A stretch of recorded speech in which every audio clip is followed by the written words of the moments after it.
Hello, everyone, and it's my great honor to be invited by the Leland University and Professor Michael and Sarah and Melody.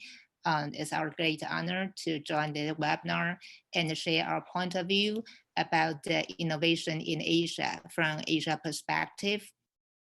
And I like the topic that academic entrepreneurship because it's maybe to most of people maybe didn't join this area will think that's just a concept, but it's very interesting, practically happen in very cutting edge startups or some new unit of industry in Taiwan.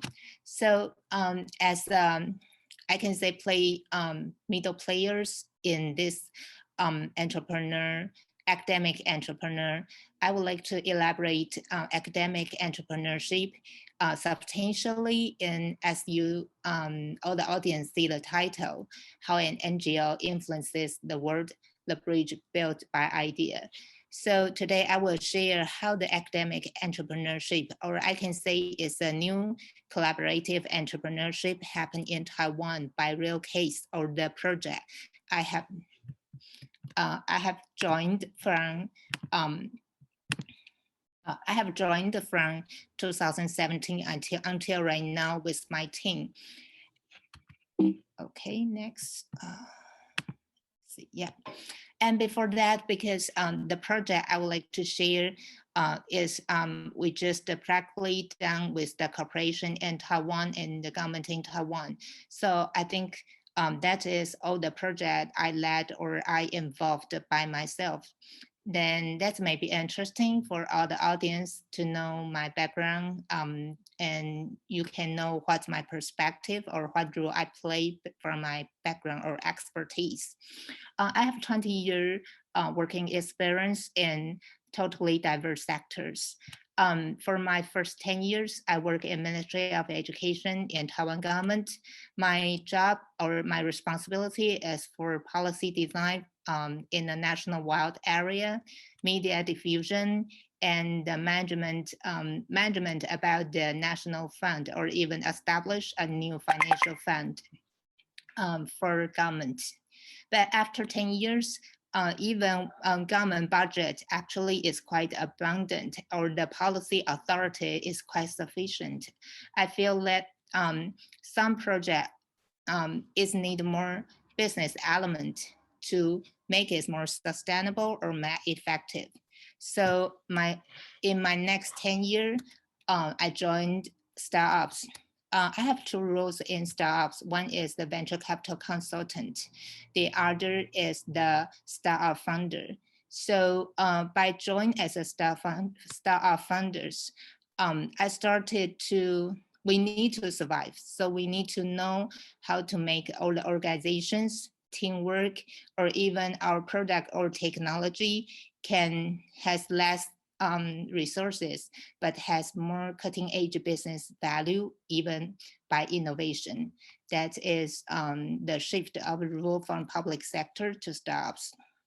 And after I started the startups and joined the venture capital after 2 years, my partner and I around 47 cooperations from EABA and IMBA in Taiwan or Asia. We organize an NGO. That's what I think Sarah just introduced idea, Asia Innovation Entrepreneur and Development Association. That is exactly for the new entrepreneurship happen here. In the past, if you are a big corporation, you can initiate new product, new service, maybe by one of your BU. But right now, if you want a cutting edge and competitive product or service, actually diverse players will enhance your competitiveness. So I joined and started the NGO that will facilitate some cross-border or cross-discipline collaboration in terms of business development or business innovation in a more new way. Then I will elaborate that part. So public sector, startups, and NGO, which constitute the diverse perspective, or I can say diverse resources, to make me to make the academic entrepreneurship realized. So to the academic entrepreneurship, if I summarize quickly, I think from my reflection and the practical experience on why it emerges, because they can grab opportunity from unmet demand quickly, which I will provide a very classic real estate industry project, which we just finished in 2020 by the grant of Ministry of Technology and construction company and AI company to do a totally at the first, we don't know where's the roadmap, but we do it very effectively by diverse players. So I will show the first reflection by a real case. And second one and the third reflection, actually to academic entrepreneurship, we are competitive, inflexible, and innovative pattern. I'm not sure if I have time to share this part, but I think that will be an interesting direction for the future, no matter researcher or practitioners, to think more about this direction. And the third part is where to go. Actually, in startups and the business world, we goes very quick. So from 2020, we think where we are going to for 2022. So we are going to, right now, the future strategy is the empowerment of partnership, stakeholder, and customers. And right now, we are not only create product or service with them, we create ecosystem together. So that's, I think the third one, I definitely don't have time, but that will be a very changing trend for audience to think about that. So to me, I would like to share the first, only the first one about with a real case. Why academic entrepreneurship can grab opportunity from unmet demand. I can say from the customer, stakeholder, better than corporation, even university solely, or from big industry. In 2019, our customer, which is from a construction company, they focus on urban renewal development, which is a real big market in Taiwan, come to our office and they say, Flora, the business goes to the bottleneck. Though you can see real estate industry, when we are doing the urban renewal industry, which is a very high margin. When there's a building want to do the urban renewal, you can imagine when it's totally renovated, how large the margin it is. But the problem is you need to wait around 10 years. The average transaction time is around 10 years. I can say it's average because even most of the cases or transaction take longer. So to real estate business customer, they when they are doing a real estate urban renewal project, they invest time, invest a lot of resources, help customer to submission some document to the government, help to evaluate the value of the houses. But when they can really get the margin is maybe after 10 years. So to them, they come to our office, say, may I have used the AI technology to transform this very traditional real estate industry, just focus on the urban renewal part. So we are facing, when we sit down with our customer, they are facing the new scenario. How can we transform the urban renewal business? They are facing a new market.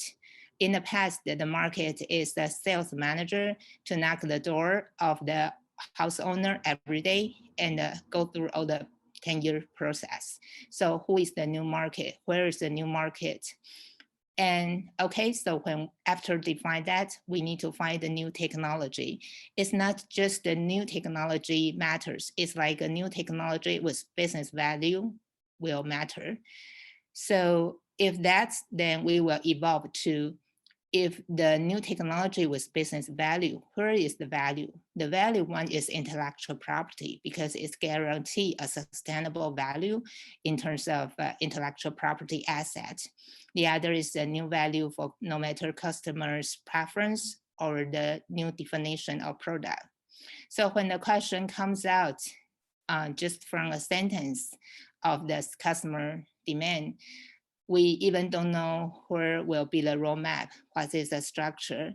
That is a very, I think it's the beautiful, or I can say it's the opportunity for academic entrepreneurship, which there is a demand which corporation or even the traditional industry, they cannot answer even a roadmap. So in this case, we find Technology University from Taiwan to join, and we find the Association Committee to join. We find AI technology company to join, and also we let construction company bring in some team to join. And we don't work respectively, we work together to create boldly about a new map, about the map right now to answer the question you see on the PowerPoint. So after 4 months,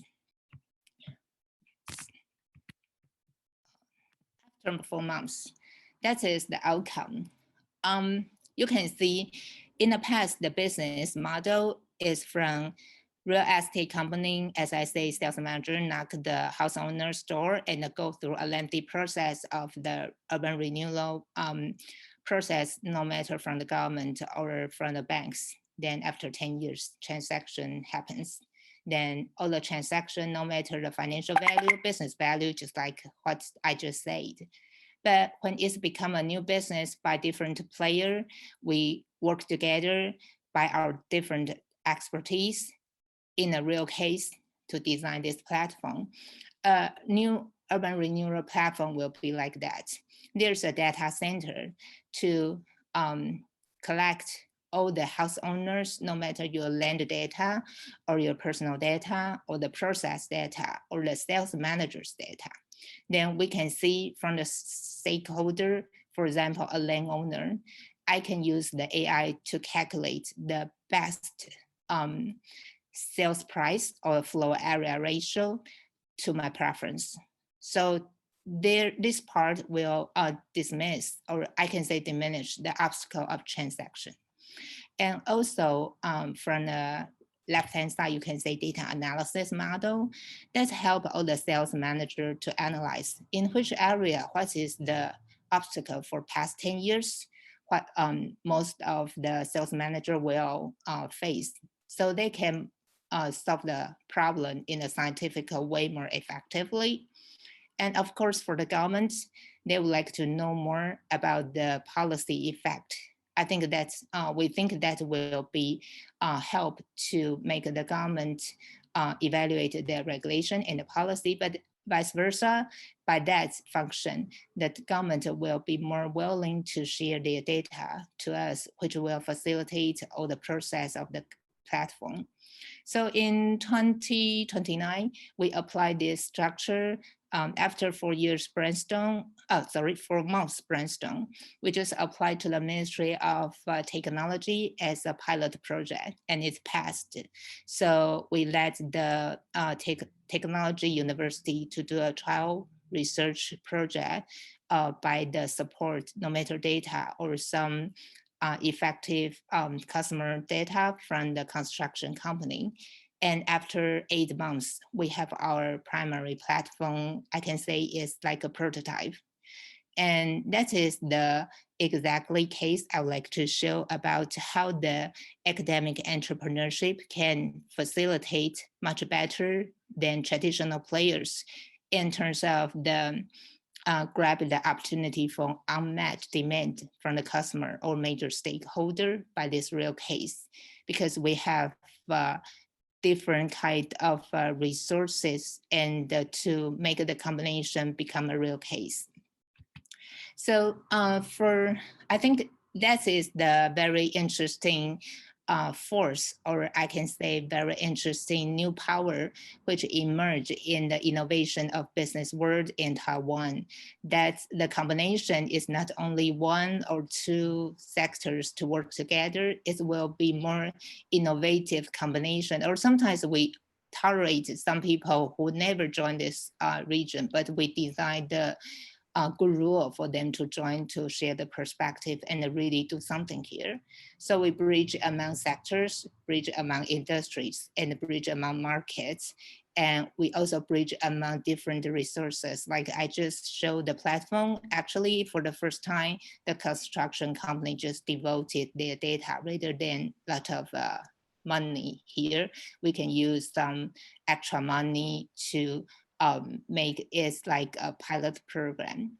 So that is the part I would like to share. I think just to make the academic entrepreneurship in terms of business innovation from a trend, and I would like to share is more detailed cases like this. Then hope all the audience and the people who join this have more practical feeling by these real cases. And yeah, and also feel free to ask me any question in the Q&A section. That is my sharing today. And let me back the time to Sarah Melodies and the Professor Mikhail. Thank you.